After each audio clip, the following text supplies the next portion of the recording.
हमारे शरीर के अंदर हर पल एक अविश्वसनीय यात्रा, एक सफर चलता रहता है। ये कहानी है हमारे खून के सफर की। और आज हम इसी सफर के दो सबसे जरूरी रास्तों यानी शिराओं और धमनियों के बीच का जो फर्क है ना, उसे समझने वाले हैं। तो सबसे पहला सवाल यही उठता है कि हमारे शरीर में ये जो खून है, ये बहता कैसे है? मतलब क्या ये बस ऐसे ही कहीं भी बहता रहता है? नहीं, बिल्कुल नहीं। ये एक बहुत ही कह सकते हैं ऑर्गेनाइज्ड सिस्टम है। इसके दो मेन हाईवे हैं। तो चलिए इस सफर के हर हिस्से को जरा और करीब से देखते हैं। अच्छा, तो हमारी यात्रा का पहला पड़ाव है धमनियां। इनको ना शरीर का सुपर हाईवे समझिए। एक ऐसा हाईवे जिसका ट्रैफिक सिर्फ एक ही दिशा में चलता है, दिल से दूर, शरीर के हर एक कोने तक। तो धमनी, जिसे इंग्लिश में आर्टरी कहते हैं, ये वो नस है जो हमारे शरीर के पावर हाउस यानी हमारे दिल से एकदम ताज़ा खून लेकर शरीर के बाकी सभी हिस्सों तक पहुंचाती है। तो इसका मेन काम क्या हुआ? इसका मेन काम हुआ डिस्ट्रीब्यूशन यानी बांटना। अब धमनियों की कुछ खासियतें भी हैं। पहली बात, ये ऑक्सीजन से भरा हुआ मतलब शुद्ध रक्त लेकर जाती हैं। अब सोचिए ये खून सीधा दिल के पावरफुल पंप से निकल रहा है, तो जाहिर है प्रेशर बहुत ज़्यादा होगा, है ना? और इसी हाई प्रेशर को झेलने के लिए इनकी दीवारें कुदरती तौर पर काफ़ी मोटी और मजबूत होती हैं। और हाँ, क्योंकि बहाव इतना तेज है तो इसमें ट्रैफिक को कंट्रोल करने के लिए किसी वॉल्व की भी कोई ज़रूरत नहीं पड़ती। ठीक है, तो धमनियों ने अपना काम कर दिया, ऑक्सीजन और सारे जरूरी तत्व शरीर के अंगों तक पहुंच गए। लेकिन अब उस इस्तेमाल हुए खून का क्या? उसे वापस दिल तक भी तो लौटना है। और बस यहीं से शुरू होता है हमारे सफर का दूसरा हिस्सा, शिराओं के जरिए यानी दिल की तरफ वापसी का सफर। तो ये हैं शिराएं यानी वेन्स। इनका काम ना धमनी से एकदम बिल्कुल उल्टा है। ये शरीर के अलग अलग कोनों से इस्तेमाल हो चुके खून को जमा करती हैं और उसे वापस हमारे सेंट्रल स्टेशन मतलब हमारे दिल तक लाती हैं।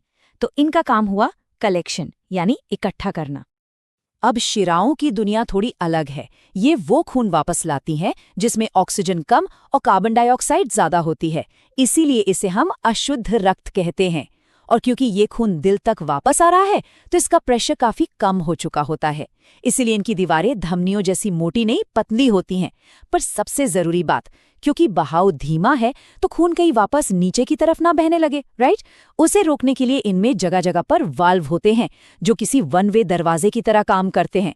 खून को सिर्फ आगे जाने देते हैं, पीछे नहीं। तो जाने का रास्ता भी देख लिया और आने का भी। अब वक्त है इन दोनों को आमने सामने रखने का, धमनी बनाम शिरा। चलिए देखते हैं कि इनमें बड़े बड़े अंतर क्या हैं। आइए इस टेबल पर एक नजर डालते हैं। ये पूरी कहानी को ना एक ही जगह पर समेट देती है। सबसे पहले खून का बहाव, धमनी में दिल से दूर, शिरा में दिल की ओर।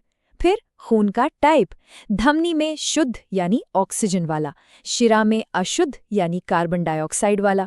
दीवारों की बात करें तो धमनी की मोटी, शिरा की पतली। प्रेशर, धमनी में हाई, शिरा में लो। और आखिर में वॉल्व, धमनी में होते ही नहीं पर शिराओं में जरूरी होते हैं। बस यही 5 मेन पॉइंट्स हैं जो इन दोनों को एक दूसरे से अलग बनाते हैं। अगर इस पूरी बातचीत में से सिर्फ एक सबसे जरूरी बात याद रखनी हो, एक ऐसी लाइन जो इन दोनों के बीच के सारे फर्क को बता दे, तो वो क्या होगी? चलिए देखते हैं। और वो एक बात ये है, धमनी दिल से खून ले जाती है जबकि शिराएं दिल तक खून लाती हैं। देखा, सारा का सारा खेल बस डायरेक्शन का है। से और तक, बस यही 2 शब्द पूरा अंतर समझा देते हैं। ये इस पूरे सिस्टम का सबसे आसान और सबसे जरूरी सच है। और इसी के साथ हम इस सफर के अंत पर पहुंचते हैं। लेकिन जाते जाते एक सवाल दिमाग में आता है। कभी सोचा है कि ये कमाल का सिस्टम, ये आने जाने का इतना कॉम्प्लेक्स नेटवर्क हमारे शरीर में हर पल बिना एक सेकंड भी रुके, बिना थके, आखिर काम कैसे करता रहता है?